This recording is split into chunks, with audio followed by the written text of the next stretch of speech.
बिस्मिल्लाहिर्रहमानिर्रहीम। Proposition related MCQs में discuss करूँगा इस लेक्चर में।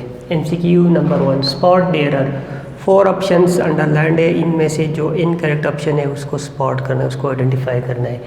Being inclined to the occupation we have been dealing with cloth in Punjab since 1996। Option A underline है, inclined के बाद टू, इंक्लाइंड के बाद टू यूज़ होता है, बिल्कुल करेक्ट यूज़ हुआ है। ऑप्शन बी देखे, we have been dealing with. अब डीलिंग विद और डीलिंग इन में डिफरेंस है। डीलिंग विद और एक होता है डीलिंग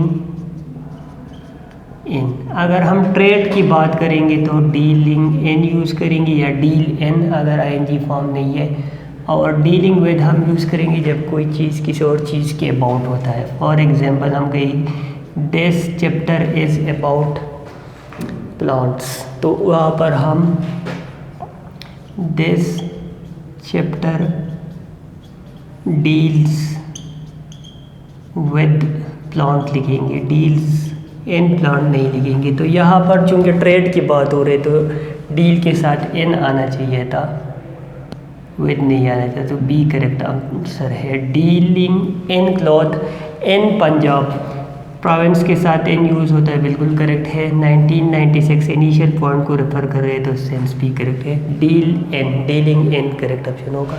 ट्रेड की सेंस में हम यूज़ करेंगे तो डील के साथ इन यूज़ होगा। अबाउट की सेंस में यूज़ करेंगे तो डील के साथ विद यूज़ होगा।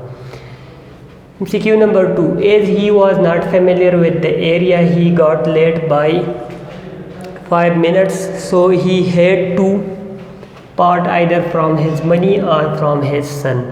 As he was not familiar with underlined है, area यहाँ पर नॉन लिविंग थिंग है, ऑब्जेक्ट है तो with यूज़ होगा। अगर यहाँ पर कोई पर्सन होता तो फिर फेमिलियर टू यूज़ होता। फेमिलियर विद अगर यहाँ पर कोई नॉन लिविंग थिंग है, फेमिलियर टू अगर यहाँ पर कोई लिविंग थिंग है, तो यहाँ पर नॉन लिविंग थिंग है तो विद बिल्कुल करेक्ट यूज़ है। ऑप्शन ए करेक्ट है। ऑप्शन बी देखिए, he got late by 5 minutes. जब हम कोई मेजरमेंट वगैरह एक्सप्रेस करते हैं कि कितनी अमाउंट या कितने मिनट्स वगैरह लेट हुए तो वहाँ पर हम बाय यूज़ करते हैं, या बाय हम दूसरे तरह की केस में भी यूज़ करते हैं। फॉर एग्जाम्पल के the price of petrol, the price of petrol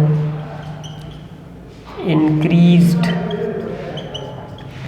bye 15%। तो इस तरह केस में हम बाय यूज़ करते हैं, और इसी तरह यहाँ पर भी बाय के ये कितनी मिनट्स या कितनी अमाउंट वगैरह में लेट हुआ, तो इस तरह केस में बाय यूज़ होता है। यहाँ पर बाय भी करेक्ट है। So he had to part either from his money. अब पार्ट फ्रॉम और part with, part from person और पार्ट विद ऑब्जेक्ट्स या थिंग्स। अगर पार्ट फ्रॉम यूज़ करेंगे तो इसके साथ आगे पर्सन आना चाहिए, पार्ट फ्रॉम पर्सन, और पार्ट विद उसके आगे ऑब्जेक्ट है। अगर हम ऑब्जेक्ट किसी पर नॉन लिविंग थिंग से सेपरेशन की बात करेंगे तो इसके साथ पार्ट विद यूज़ होगा। किसी ह्यूमन बीइंग से सेपरेशन की बात करेंगे तो उसके लिए पार्ट फ्रॉम यूज़ होगा। अब हिज मनी ऑब्जेक्ट है, नॉन लिविंग थिंग है, तो इसके साथ पार्ट फ्रॉम नहीं आना चाहिए था, पार्ट विद आना चाहिए था। ऑप्शन सी में मिस्टेक है, पार्ट विद आना चाहिए था, पार्ट फ्रॉम नहीं आना चाहिए था। पार्ट विद हिज मनी और part from his son, from correct use हुआ क्योंकि ह्यूमन बीइंग के साथ part from his son, non living thing objects के साथ पार्ट विद हिज मनी, यहाँ पर विद आना चाहिए था, यहाँ पर फ्रॉम नहीं। यहाँ पर तो फ्रॉम करेक्ट है क्योंकि ह्यूमन बीइंग के साथ यूज़ हुआ है। MCQ number 3, to reach to the venue some student came by road, some come on foot and a few some came on foot and a few came in a taxi. To reach to the venue, reach के साथ rule हमने पढ़ा था preposition नहीं use होगा, तो यहाँ पर टू नहीं आना चाहिए, कोई preposition. To reach the venue, option A में मिस्टेक है। Some students came by road, road air play या बाय एयर, बाय मतलब किस तरह ट्रेवल किया, मीन्स मीडियम चैनल ट्रांसपोर्ट के हम एक्सप्रेस करते हैं तो जनरली हम बाय यूज़ करते हैं, ये बाय बिल्कुल करेक्ट हुआ, by air, by road, by sea. Some came on food, food के साथ भी हमने पढ़ा था कि ऑन ही यूज़ करेंगे। And a few came in a taxi, taxi के साथ, कार के साथ, जो मीन्स ऑफ ट्रांसपोर्टेशन को हम पर्सनली ओन कर सकते हैं उसके साथ हमने पढ़ा था इन यूज़ करते हैं। जहाँ पर हम स्टैंडिंग या वॉकिंग पोजीशन में ट्रेवल नहीं कर सकते उसके साथ एन, क्योंकि ये एक एनक्लोज्ड एरिया होता है तो ये एन भी करेक्ट हुआ। मिस्टेक ऑप्शन ए में रीच के साथ टू नहीं यूज़ था।